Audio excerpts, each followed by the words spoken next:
한때 수익형 부동산으로 각광받았던 이 지식산업센터, 이미 투자자들에게 애물단지로 전락한 지 오래입니다. 이 고금리 속에 수요가 줄어들면서 이 거래도 사라졌습니다.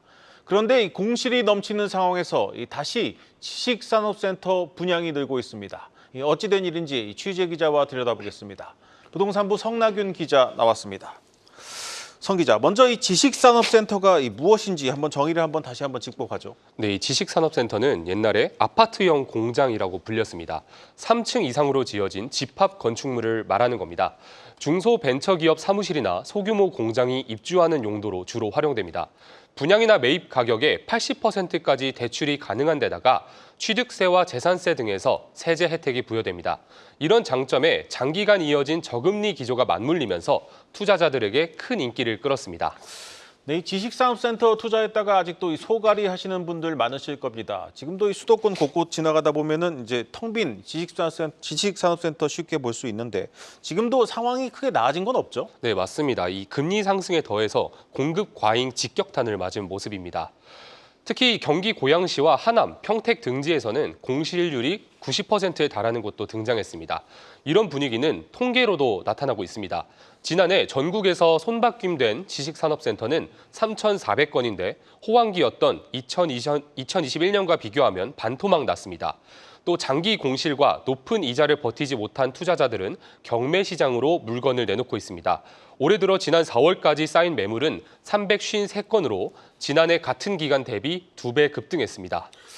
이렇게 텅텅 비어있는 곳들이 많고 매물도 수두룩한데 다시 분양이 늘고 있다고요? 네, 맞습니다. 이 시장이 좋아져서 그런 건 아니고요. 과거 착공했던 물량들이 쏟아지고 있는 겁니다. 네. 공급이 넘치고 공실도 많은 상황에서 오히려 신규 물량이 늘어나고 있는 건데요. 인기가 높았던 시절보다 오히려 공급 예정 물량이 많은 겁니다. 건설사들도 지식산업센터 분양에 속속 나서고 있는 만큼 다시 관심을 갖는 투자자들도 늘어나고 있습니다. 이제는 과거와 달리 투자 환경이 크게 변했기 때문에 지식산업센터로의 접근 방식을 바꿔야 할 필요가 있다는 의미입니다. 이제 이 접근 방식을 바꿔야 한다. 이건 무슨 얘기입니까? 네, 우선 이 지식산업센터를 과거와 같이 사무실용으로만 활용해야 한다는 기존 관념에서 벗어날 필요가 있다는 지적이 나옵니다. 네. 이른바 이 셀프 스토리지가 공실 해결에 도움이 될 수 있기 때문입니다.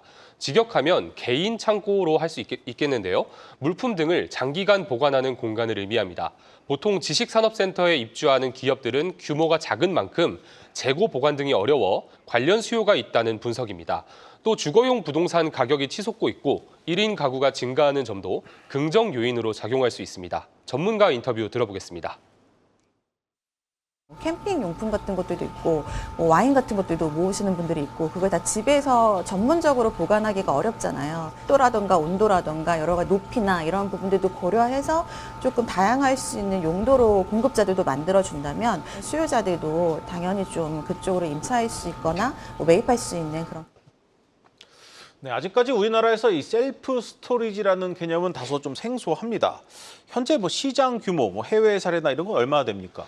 네, 실제로 미국이나 일본 등 해외에서는 좀 상용화가 돼 있는 개념입니다. 네. 지난 2021년을 기준으로요, 글로벌 셀프 스토리지 시장은 74조 원 규모로 집계됐습니다. 미국은 5만 3천여 개, 일본은 1만 4천여 개의 점포가 포진해 있습니다. 우리나라에서도 다락, IM박스, 편안창고 등과 같은 기업이 저변을 확대하는 중입니다.